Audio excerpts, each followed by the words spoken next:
We must adhere to socialism and prevent a peaceful evolution towards capitalism, by Deng Xiaoping. The liberation and development of Africa cannot be accomplished in just a few years. The world is so full of colonialism, neocolonialism, hegemony, and power politics.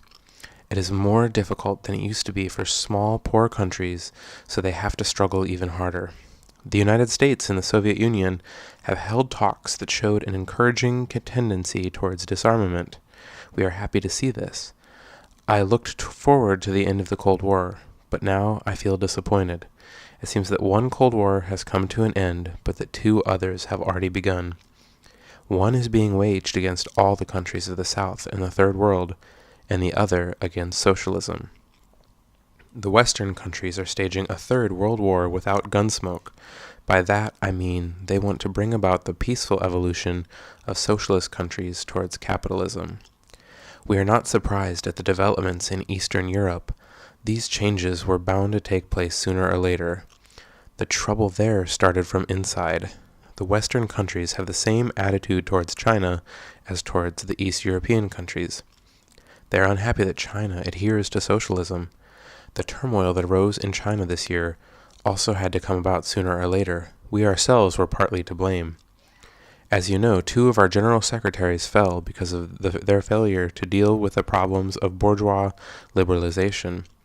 If China allowed bourgeois liberalization, there would inevitably be turmoil. We would accomplish nothing, and our principles, policies, line, and 3-stage development strategy would all be doomed to failure. Therefore, we must take resolute measures to stop any unrest.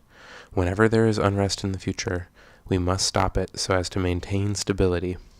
Western countries criticize us for violating human rights. As a matter of fact, they are the ones who have violated human rights.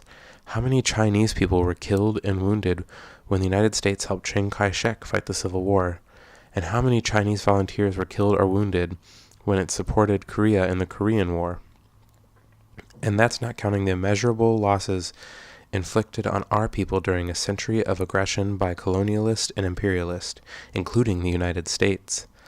So they have no right to talk about human rights. We used to say that the United States and the Soviet Union were seeking hegemony. Now at their summit meeting, the Group of 7 have been seeking hegemony and playing power politics too. After we put down the rebellion, the Group of 7 summit meeting issued a declaration imposing sanctions on China. What qualifies them to do that? Who granted them the authority?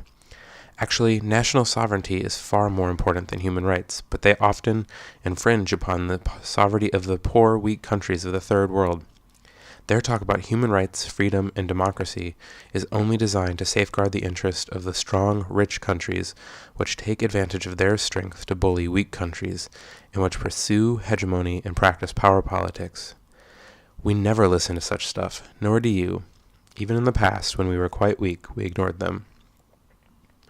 When we started fighting in the Jinggang Mountains, we had only a few thousand men.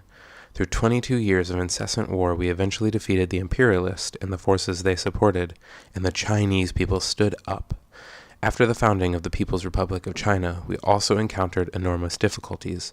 The Civil War had just ended, problems were piling up at home, and abroad we were fighting a war to resist U.S. aggression and aid Korea. Actually, it was China and the United States who fought that war. The United States was a big power, and China was comparatively weak, especially in equipment. However, justice triumphed, and the United States had to sit down and hold talks with us in Panmunjom.